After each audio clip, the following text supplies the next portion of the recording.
سر کسی کی جرت ہوگی وزیر اعظم جس کے لیے پسندیدگی کا اظہار کرے اس کے خلاف کوئی یعنی کارروائی ہو جائے, اس کے خلاف تحقیقات ہو جائے, اس کو کوئی پولیس والا صرف نظر بھی آ جائے, مطلب گرفتاری تو چھوڑ دیجئے, کیا کہیں گے سر؟ عارفین آپ کی مہربانی, آپ کے منہ سے کچھ کلمات تو ہمارے لیے اچھے نکلے, کلمہ خیر تھوڑا بہت نکلا ہمارے لیے. میرا ذاتی جھگڑا کسی سے نہیں ہے سر.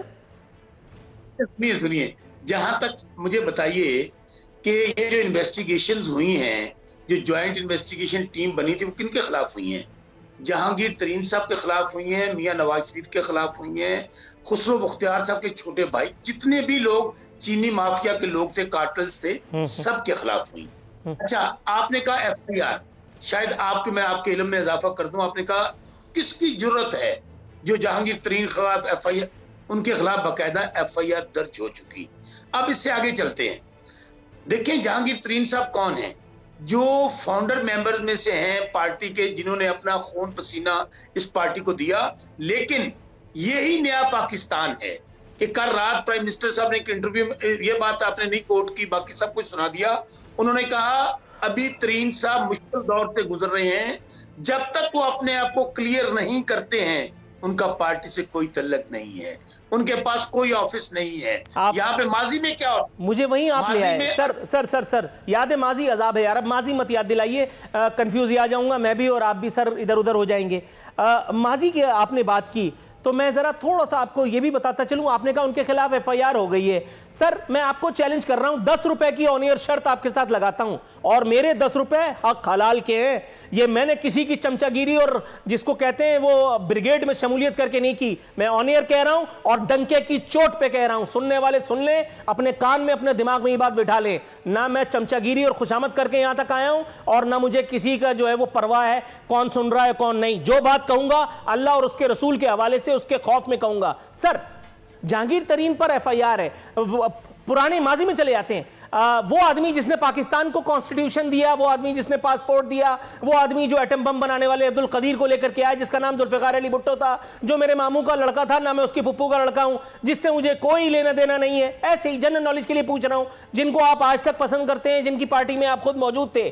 سر ایک ایف آئی آر پر ذوالفقار علی بھٹو کو پھانسی ہوئی تھی. جہانگیر ترین اسی ملک میں ایف آئی آر کے باوجود موجود ہیں, اور ان کے گھر کے 1000 میٹر آس پاس کوئی پھٹک نہیں سکتا. یہ بات آپ دل پہ ہاتھ رکھ کر کے کہیے میں جھوٹ بول رہا ہوں, یس اور نو, بس, اور کوئی بات نہیں. پھر میں اگلے مہمان پہ جاؤں گا. تو عرض کروں, پروگرام میں سے کوئی ٹائم ہمیں بھی عنایت کر دیں. ہمیں آپ نے بطور مہمان بلایا کہ ہم اپنی سارے پروگرام تو خود ہی کیے جا رہے ہیں. اور پتہ نہیں آپ کو یہ کس نے, وہ کہتے ہیں نا, آپ کو تو نہیں کہا ہم نے کہ بار بار آپ اپنی بات کو اپنی طرف لے کے جا رہے ہیں کہ میں, بھائی آپ, ہمیں پتہ ہے کہ آپ اچھے آدمی ہو, آپ آنیسٹ آدمی ہو, آپ غلط کام نہیں کرتے ہو, اس لیے آپ اپنے آپ کو ان میں شامل نہ کرو. پہلی بات تو یہ ہے. دوسری بات, میں نے آپ کو عرض یہ کیا تھا نور العارفین کہ ایک باقاعدہ, شاید آپ بھول رہے ہو, آپ کی یادداشت کمزور ہوتی جا رہی ہے, لگتا ہے آپ کو تھوڑا سا, آپ کو بادام وغیرہ مجھے بھیجنے پڑیں گے جب میں کراچی آؤں گا, آپ سے ملوں گا بھی. میرے بھائی باقاعدہ ایک کمیشن بنا, کمیشن کی ریکمنڈیشنز آئیں, ریکمنڈیشنز کے بعد باقاعدہ اس کے تمام اداروں کو وہ چیزیں بھیج دی گئیں. کہا گیا کہ جی جہانگیر ترین صاحب کو تو فرار کرا دیا حکومت نے. جی اچھا, وہ واپس آنے کے بعد وہ ایف آئی آر جو ہے وہ ہم شہباز صاحب پہ, میاں شہباز صاحب پہ, ترین صاحب پہ, خسرو مختار صاحب, جو اور لوگ بھی ہیں. اچھا, ان لوگوں نے سٹے لے لیا. ذرا بات کو سمجھے میری کو, یہ تمام کے تمام لوگ ہائی کورٹ چلے گئے, انہوں نے جو پروسیڈنگز ہو رہی تھی ان کے خلاف سٹے لے لیا. میں آپ کو اپریشیٹ کیجئے دل پہ ہاتھ رکھ کے, کیا ماضی میں کسی کی ضرورت تھی یہاں پہ وزیر خزانہ اسحاق ڈار کو؟ اچھا, ماضی کی آپ نے پھر مجھے دعوت دی ہے ماضی میں جھانکنے کی. ذرا تھوڑا سا بریک پر پاؤں رکھیے گا.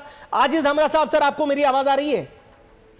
جی بالکل آ رہی ہے. سر عاجز دھامرا صاحب, ماضی میں جانے کی دعوت دی ہے شوکت بسرا صاحب نے, اور الٹا پانی بھی پی گئے. اچھا یہ مجھے بتائیے گا, یہاں تو لوگ پتہ نہیں کیا کیا پی گئے, ڈکار تک نہیں لی. اچھا شوکت بسرا صاحب, تھوڑا سا توقف میں عاجز دھامرا صاحب کو ذرا سنا لوں. سر وزیر اعظم پاکستان کا ارشاد ہے کہ جس کے خلاف بھی تحقیقات شروع ہوئی وہ پارٹی کا حصہ نہیں. سر یہ تو کریڈٹ آپ کو دینا پڑے گا کہ وزیر اعظم پاکستان نے جس کے خلاف بھی کوئی بات تھی اس کو سائیڈ لائن کر دیا, اور جو ہے وہ اس کے حوالے سے انہوں نے نو انٹری کا بورڈ لگا دیا. میں غلط کہہ رہا ہوں سر؟